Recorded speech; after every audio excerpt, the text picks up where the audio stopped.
Start our reflection today with this reality that the world now is faced with this kind of sin. And what kind of sin is that? Sin of being insensitive.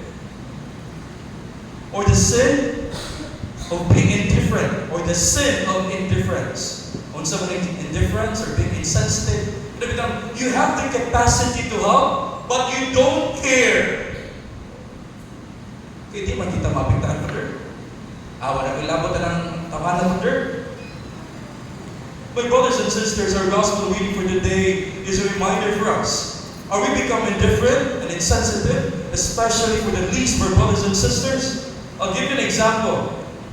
I'll give you numbers. Did you ever say something about abortion? 2024, 44 million babies was killed. 44 million. That was the year 2024. They are innocent victims, my brothers and sisters. And then we spoke about it. But in abortion, there is kind of this mindset, this is my body, Father. This is my body, I own it. Oh, come on. The baby should suffer because of your responsibilities? Come on. Did we spoke about it? Did you see something on social media? And we become indifferent. Second thing, this is very timely. Corruption. According to Pope Francis, corruption is paid by the poor. Correct? Correct? We become greedy, my brothers and sisters. And this is the definition of becoming greedy, okay? Being selfish and greedy. Selfish, what is mine is mine. What is yours is yours. Ay paglabot na ako. But greedy is different. What is mine is mine. What is yours is mine. Nowadays we become greedy. Mabito na ningon si Mahatma Gandhi, the resources of the world is really enough for man's need, but not for man's greed. Not for man's greed. And did you say something? We become indifferent again. Di bang kumapigtahan na, Father? You know what? I was assigned as chaplain of the public hospitals in Butuan. Me and the brothers would be going there to have the anointing of the sick, the communion of the sick. Ang dati makita naman ito nga lacking of hospital beds. And we become indifferent. So my brothers and sisters, this is a reminder for us. No? Number one, please let us be detached from this worldly possessions. Detachment. What's may detachment?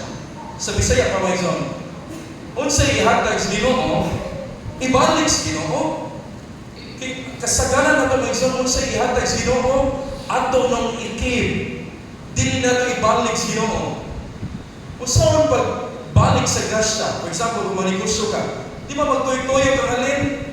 Sama pa sa speciality ng kinabuhi, dapat magtuyok-tuyok ang grasya kung ato nang ikib. Para sa atong kaugalingong securities, oh come on, we become indifferent. Second thing, my brothers and sisters, inikamatay na ito mga igsoon, ang Ginoo di pa mutana na ito place sa itong bank account. Mamutana ang Ginoo ka na ito. What have you done with what I give you? Sa Bisaya pa, iyon sa mo paggamit ang mga blessing na akong gihatag kanimo o di na ka manubag sa Ginoo? So it's not about money, it's not about houses, it's not about cars or possessions. It's all about what we have done with what we have. So sa atong kinabuhi ng mga igsoon, yung sa mga natin paggamit ng mga blessing. Di ba niya? Ang kusog na tentasyon, nasa blessings.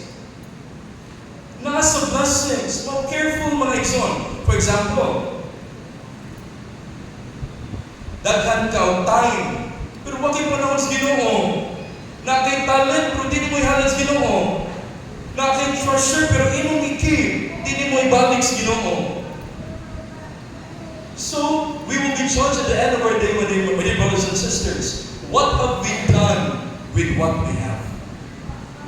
Lastly, my dear brothers and sisters, in our gospel reading for today is a reminder for us that the rich man has done nothing bad to Lazarus, right? Wala yung pasakit si Lazarus, correct? Pero kung sa iyo, my son, he has done nothing. Christianity is not about do not. Christianity is to do something. Okay? It's a positive one. Not do not. Ay pangilabot. Ay pagmarites. It's not about Christianity. Christianity is do good things. Love. Something positive. Because sometimes, Father, pratik yung masuko sa akong gusto, Father, mahilong na lang ko, Father. Until mamatay na lang ang di mahilong na lang ka. Huwag ka mga pasaylo.